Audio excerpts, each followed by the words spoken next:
पात्र होता है उसको कठोता कहते हैं। तो उसी कठोते में प्रभु के चरण धोने के लिए केवट ने जल भर कर ले आया। किसी ने पूछा, केवट ये लकड़ी के कठोते में जल भरकर क्यों लाए चरण धोने के लिए? अरे कोई बढ़िया पात्र है, थाली होती, थाली उसको लाते। तो केवट ने कहा कि नहीं, परात होती, धातु का पात्र होता तो मैं उसको नहीं ला सकता था। क्यों? धातु के पात्र में चरण धोएंगे प्रभु क्या, तो वो धातु पानी को सोखेगी नहीं। और ये लकड़ी का पात्र है ना, प्रभु के चरण इसमें धोएंगे तो प्रभु का चरणामृत ये लकड़ी सोख लेगी। और बाद में हम इसमें आटा गूंद करके रोटी बनाकर खाएंगे तो प्रभु के चरणामृत का स्वाद हमेशा प्राप्त होगा। प्रभु की प्रसादी हम लेते रहेंगे। इसलिए मैंने कठोता में ही जल भर कर खिलाया। अब तो केवट प्रभु के अति आनंद उमगी अनुरागा, चरण सरोज पखारन लगा। आनंद भर करके प्रभु के चरण कमल पखारने लगा, धोने लगा। आकाश में देवता लोग पुष्पों की वृष्टि करते हैं, आज उसके भाग्य को सराहते हैं। धन्य है केवट के भाग्य हैं, धन्य है केवट के भाग जो प्रभु के चरणों को धोना है।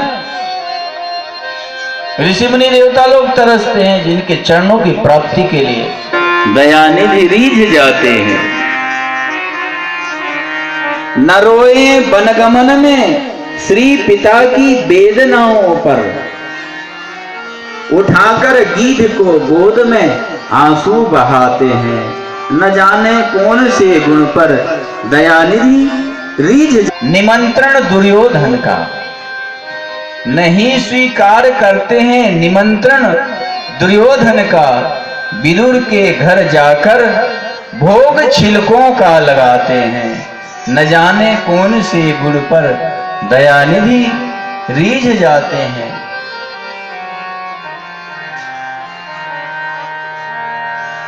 न आए गोपियों की दुख कथा सुनकर।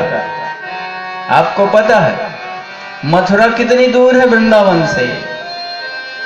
मथुरा दूर नहीं है, गोकुल से वृंदावन से 1 घंटा का रास्ता है।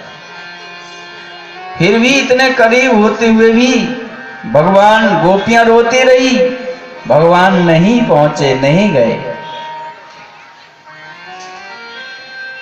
नहीं जाते हैं। गोपियों की दुख कथा सुनकर द्रौपदी के पुकारने पर दौड़ चले आते हैं। न जाने कौन से गुण पर दयानिधि रीझ जाते हैं। और बाद में लिखा, कठिनता से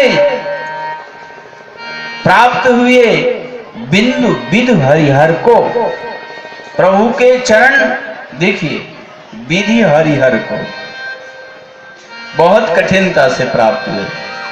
प्रभु का चरणामृत गंगा रूप में शिव जी ने अपने सिर पे रखा, शिव को प्राप्त हुआ चरणामृत। और ब्रह्मा ने कमंडल में रखा धो करके, और वही कठिनता से प्राप्त हुए कुछ बिंदु विधि हरिहर को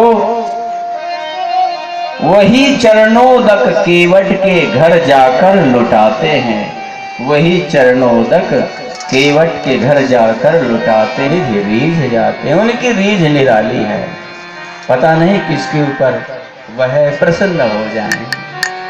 तो चरण धो रहे हैं, प्रभु खड़े हैं, भी समय है तो मैं एक पैर से खड़े हैं, एक चरण धो रहे हैं। बड़ी देर हो गई। भगवान आपको डर लग रहा है गिरने का, तो मेरा सिर पकड़ लो दोनों हाथ से, तो आप गिरोगे नहीं। लक्ष्मण ने कहा इसका सिर पकड़ो ताकि इसकी बुद्धि ठिकाने लग जाएगी। अब तो केवट ने चरण धोया। भगवान ने पूछा, केवट चरण धुल गए? हाँ प्रभु। जैसे ही हाँ कहा तो भगवान ने दोनों चरण जमीन में रख दिए। अरे प्रभु क्या किया आपने? फिर चरण जमीन में रख लिया आपने? कम से कम मेरी फटी दुपट्टी से चरण में लगा हुआ जल तो पोंछ लेने देते, क्योंकि फिर रज लग गई है। भगवान के चरण धोए और भगवान को नाव पर बिठाया। प्रभु ने सीता जी को बिठाया, फिर स्वयं राम जी बैठे, लक्ष्मण जी बैठे। केवट ने नाव चला दी।